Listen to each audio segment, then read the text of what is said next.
Welcome back to Before You Vote. Conversations about the props. One of them is an immigration enforcement law or rule that would be put into effect. And here to discuss it is the CEO and the president of the Arizona Hispanic Chamber of Commerce, Monica Villalobos. Thank you so much. Thank you so much for having me. It's great to see you again. Yes, you too. We've always had such interesting conversations. Yes. The perspectives on good and bad in every issue, depending on how you're looking at it, matters.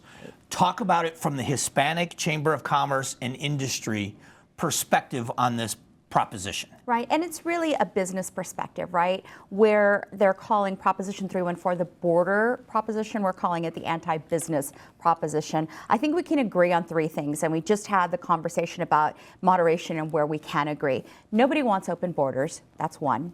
Two, a bad economy is bad for Arizona. And three, immigration is a very polarizing topic. So if we can agree on those three things and then kind of zero in and say Proposition 314 is bad for the following reasons.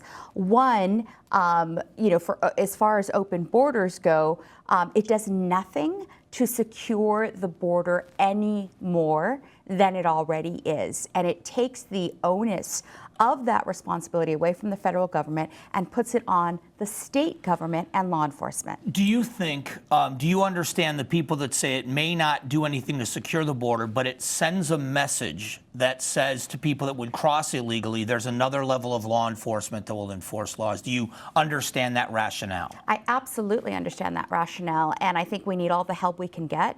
However, we're asking law enforcement, local law enforcement that is untrained and unfunded for this work to do something additional.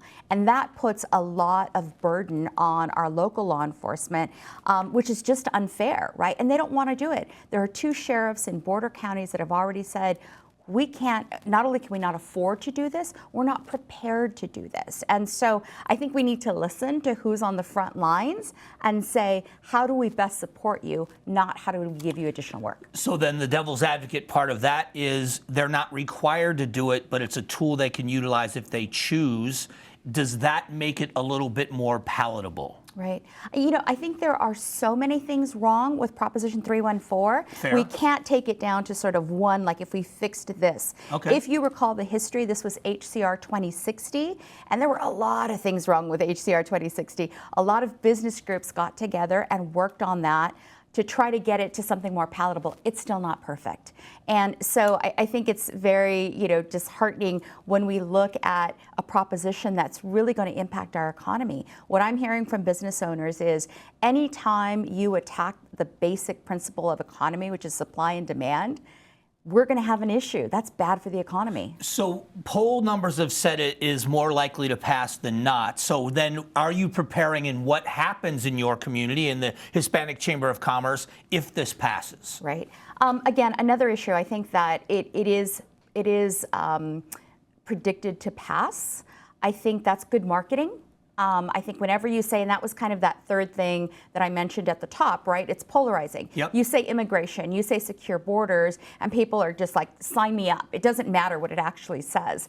But for people who are taking the time to read it, and we're encouraging that, we're saying, listen to what it will do to business, listen to what it will do to industries, and listen to what it will do to our economy. Because when you read it, you can easily see those things. And what's scary about it, and when you look at it from an objective point of view, is that the majority of people voting for this are in Maricopa County that will have nothing to do with this, that this only affects people down on the border.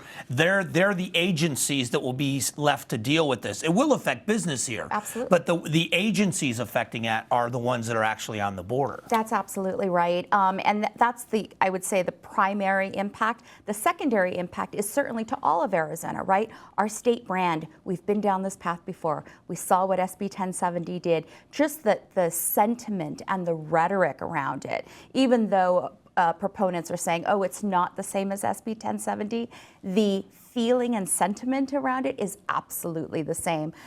The second thing is just the cost, right? And I know there was a wonderful, debate between a couple of our politicians, and somebody said, oh, well, we'll allocate after the fact. That's fine. You're still going to have to take away from other services to add and to augment and fund this bill. So we're still going to pay for it at the taxpayer level. And I'm sorry, the last thing is just that connection between fentanyl and the border and the fear mongering going on that's included in this proposition, to connect those two things when we know that data tells us differently.